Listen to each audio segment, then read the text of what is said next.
We're joined now by Tommy Steiner, Policy Director at Signal Group, which is a think tank focusing on Israel's policy when it comes to China, as well as a NATO and international affairs expert. Tommy, thank you for being with us on the Rundown this evening. I mean, why is China publicly rebuking these claims from Netanyahu? Is this more about defending its image, or is it also sending a wider diplomatic message?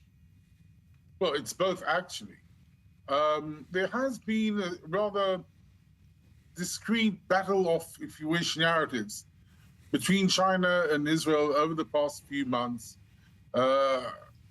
Allegedly, one can argue that some of the reports that appeared in international press and also in Israeli press regarding the fact that China was, again, allegedly supporting or providing arms and dual-use items to Iran was published by Israeli sources and leaked by Israeli sources. And the Chinese were getting to one point fed up with that campaign and alluded to the fact that Israel might be involved, on the other hand, in supporting the Baluchi terrorists operating in Pakistan and in Iran.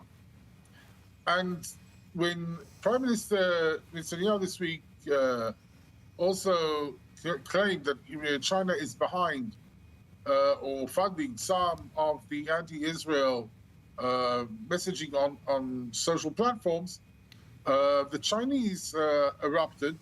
Again, it was a statement published by the Chinese embassy's spokesperson, notably not the Chinese ambassador, who has no problem issuing statements on his ex Twitter account, not this time around.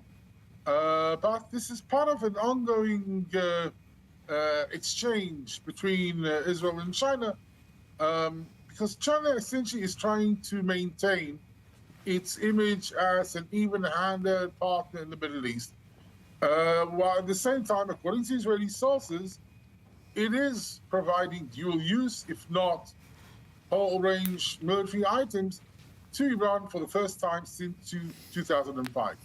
You say this is part of a larger little spat that we might be seeing between Israel and China. What does this spat then pose as far as the ties, especially given their economic cooperation and technology links? I mean, what's really at stake here, Tommy?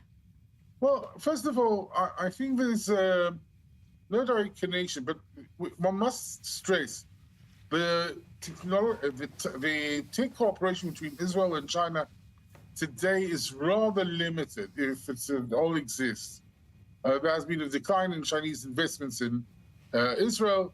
There is some Chinese involvement in infrastructure with Chinese builders and construction workers, but we're nothing close to what we have seen over the past few years. Having said that, one also has to point out, and to be fair and honest, just as we were warned a few years ago that if China will operate one of the Haifa ports, then, when we'll be in conflict, then China can close down the port.